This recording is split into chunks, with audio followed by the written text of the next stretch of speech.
everybody, and welcome to today's video. And in today's video, I'll be doing a 2024 election prediction between Ron DeSantis and Pete Buttigieg. Now these are two very, very strong candidates for each party. So I'm gonna get started. I was considering doing a prediction, an updated prediction between Kamala Harris and Ron DeSantis. I've already done a video on that though. You can check it out if you want to. But the only real things that have changed is that I think that Michigan is no longer a toss-up and it's tilt blue. I think that Georgia is still a toss-up, probably maybe narrowly favoring Harris, just because we'd see her do worse with the white rural vote, but we'd see a smaller share of the electorate that are white rural voters because we would likely see a higher minority turnout. And second, we would likely see a lot of these white rural voters just not turning out to vote. She would probably do pretty well in Atlanta and its suburbs. And then I think that Pennsylvania is a toss-up narrowly favoring DeSantis, just because I don't think that he could really tap into that base that Trump was able to win in 2016 in Pennsylvania, but I still think that that Harris would be so bad with the white working class it would narrowly favor him. I'm going to get started with this one, though. I'm going to start by labeling all of Buttigieg's states. It's Washington, Oregon, California, Hawaii, Colorado. I think normally I'd just label it safe. I think it would be on the line between being safe and likely because here's the thing. Buttigieg was polling very poorly with black voters.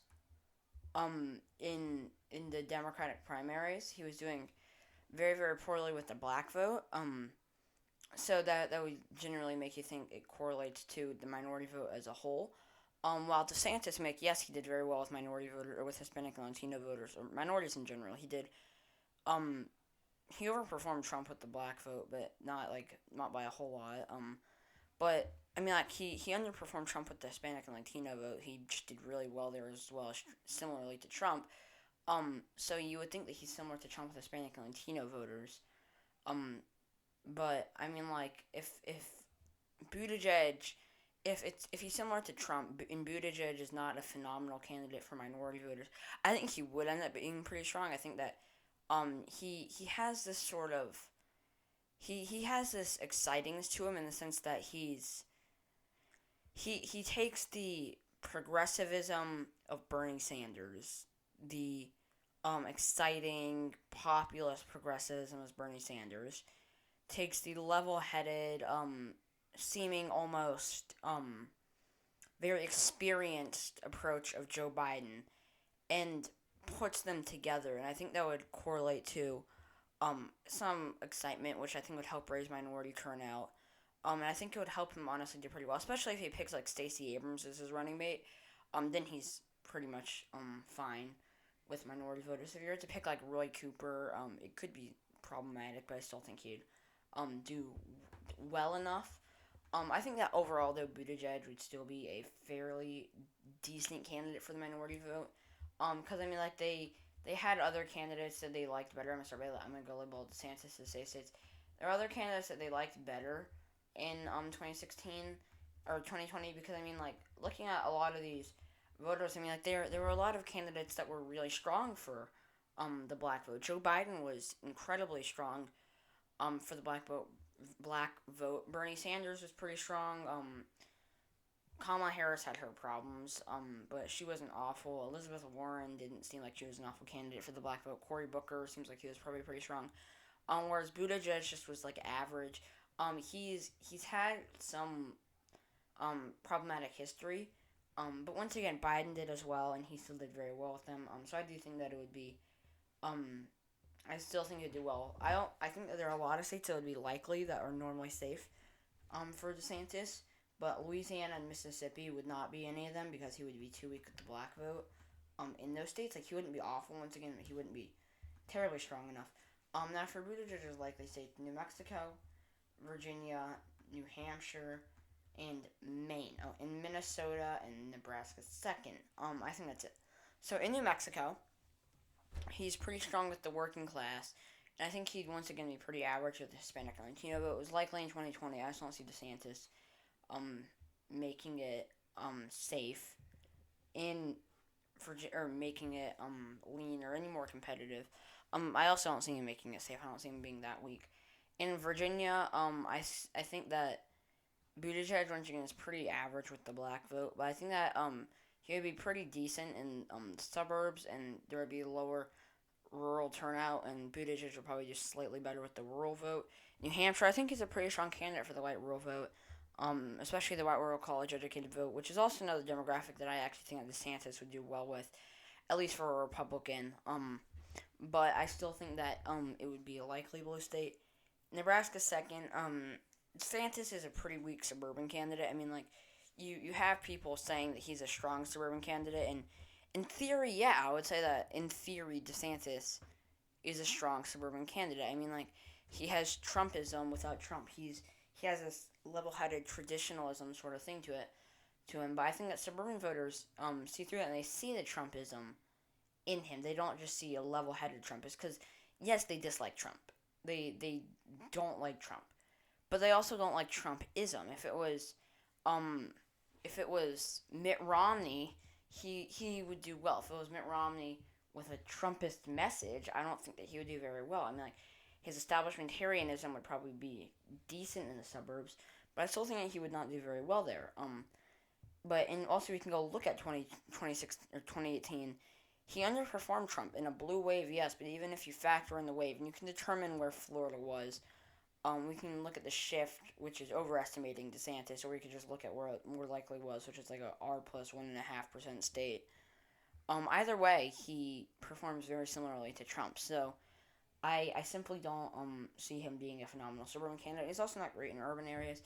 I mean, like, a lot of this is rural areas, but I still don't see him being able to do phenomenal there. I mean, like, just looking at this is an interesting thing I just wanted to take a look at. Was Don Bacon's performance in this district. He narrowly won there. I feel like there's a good chance that if the Democrats run a strong campaign in Nebraska second, they can actually flip it in 2022 if they run a good campaign. If they run a good candidate and a good campaign, if not, then they're probably gonna lose it. Just a random little side note. But in Minnesota, Buttigieg is too strong with the white working class. DeSantis won't be able to tap into that Trump base. He'll probably do decent in Minneapolis and probably do decent around in the suburbs surrounding it. Maine at large, similar thing to New Hampshire. I mean, like, I think that Buttigieg would do pretty well with the white rural vote, and he'd probably do pretty well in Maine second, whereas DeSantis would probably do slightly better with the white rural college educated vote. But I don't see him doing phenomenally in Maine second.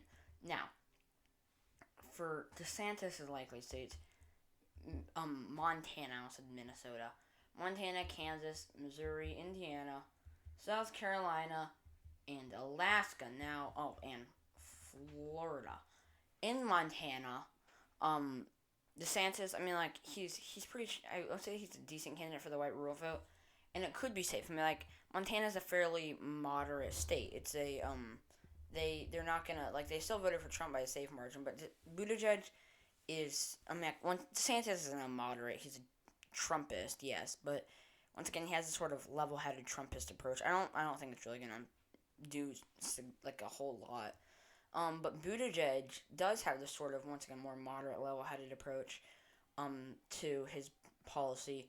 And I think that could really help him in a state like Montana. In Kansas, Trump only won it by a likely margin. I don't see DeSantis doing well enough with the Trump base. And I don't see him being able to do well enough in Wichita and in Kansas City suburbs. Wichita is eventually, or the county at least, will eventually flip. It's probably not going to happen for some time, though. But in Kansas, I also think that Buttigieg is a pretty strong candidate for the white rural vote. Now, in Missouri, it's a Midwestern farming state with obviously St. Louis and Kansas City. I forget the name. There's a city like right in between them. I'm gonna have to go see what city that is just because I don't remember.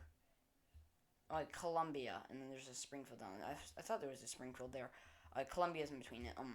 But I just don't see DeSantis being able to do well enough with rural farming voters, honestly, with the Trump base. I think that he would do well, but turnout wouldn't be high enough from the Trump base. And Buttigieg would also probably do pretty strong with him. In Indiana, Buttigieg, I mean, it's his home state, and he's pretty, I don't think that'd mean much. I mean, like, worst case scenario at all is like a R plus 4.5, in Indiana, so his home state advantage won't really do much. He'll probably still lose it by like 14 or 13%.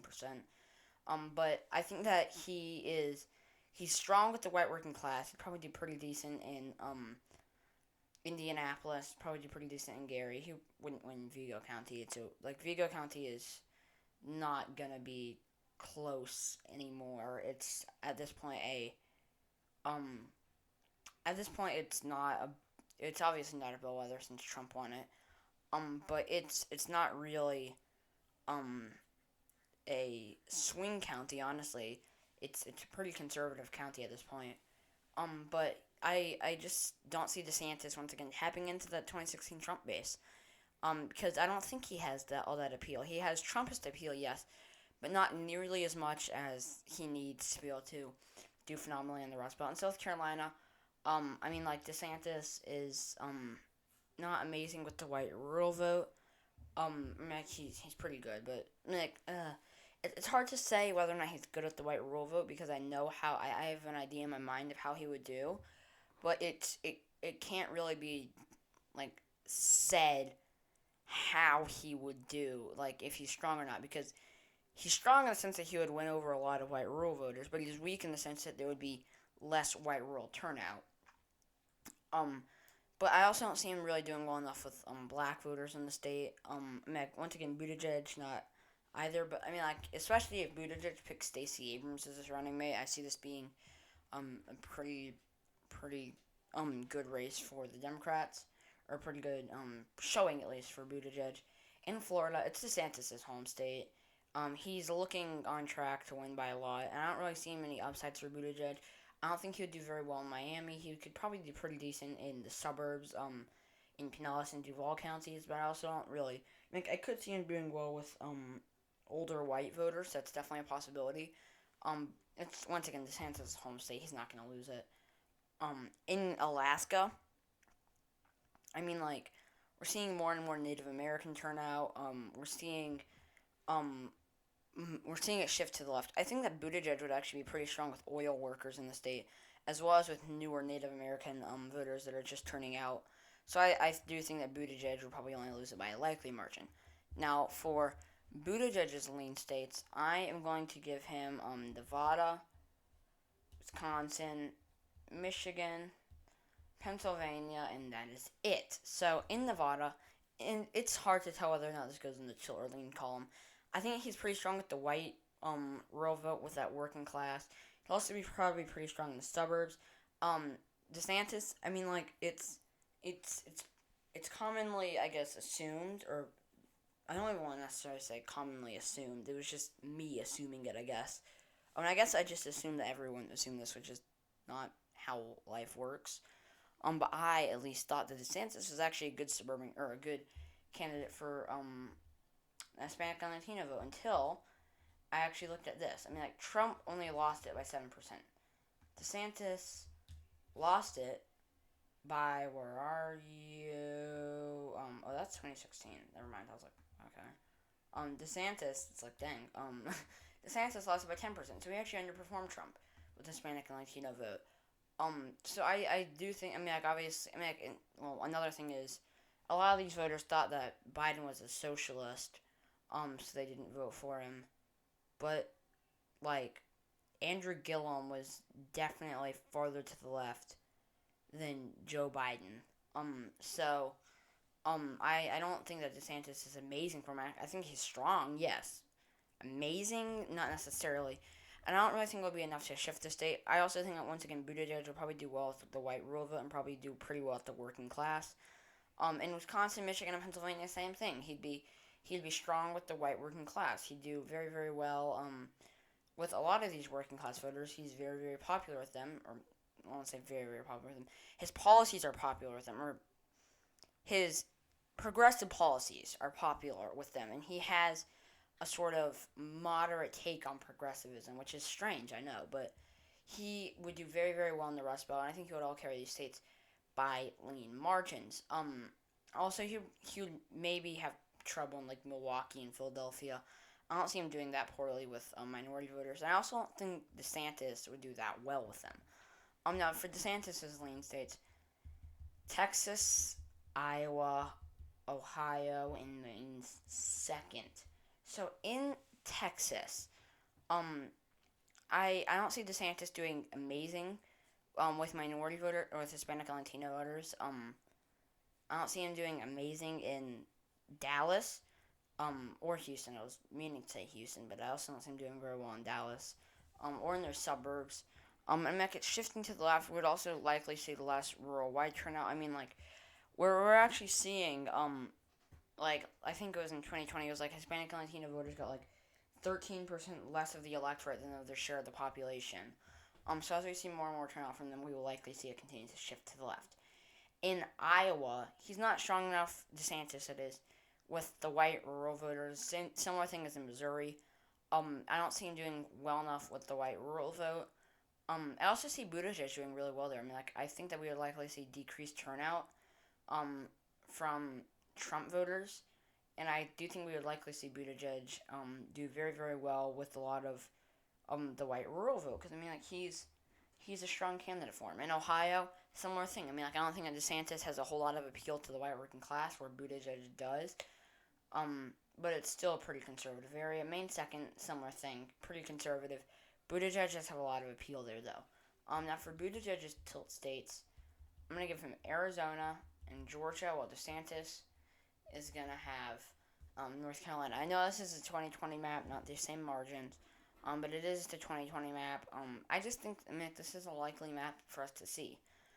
So in Arizona, I don't see Buttigieg doing poorly enough with Hispanic and Latino voters. I mean, like, Biden didn't do very bad with them there. His real weakness, with the Hispanic and Latino vote was in Florida and Texas. That's where he, did really, really bad. Arizona, I mean, like, he wasn't that bad, and I don't see Buttigieg doing that poorly either, in the state of Arizona. I also see him doing pretty well in the suburbs and pretty well with white voters, pretty well with white rural voters, in the state of Arizona. Now, in the state of Georgia, I think that he would be pretty strong with the white rural vote. I also think that he would do pretty well in Atlanta suburbs. Not necessarily do amazing in Atlanta, but also probably do pretty well with rural black voters. And I don't see DeSantis getting the turnout that he needs from rural areas, and doing strong enough in the suburbs from the deal to win there. In the state of North Carolina, I don't think that Buttigieg is terribly strong with, the black vote once again. I mean, like, if you pick Stacey Abrams as his running mate or someone that's strong with minorities, it's tilt blue. But if he doesn't, it's tilt red. I see him not doing phenomenally there, but I do see him doing well with the white working class in the West, and for there being to be decreased turnout, but it'll probably only be like R plus 0.2. So it'll be close, but I do think that DeSantis would narrowly carry it, unless once again Buttigieg picks a strong minority candidate as his running mate, which is very likely. So yeah, thank you guys so much for watching this video. If you enjoyed it, please leave a like below. I just realized Nebraska's first could easily be likely, so that's a random little bit. Please comment your suggestions down below. I'm currently working on a video for tomorrow. Subscribe to my channel if you haven't already, and I'll see you all tomorrow. Bye!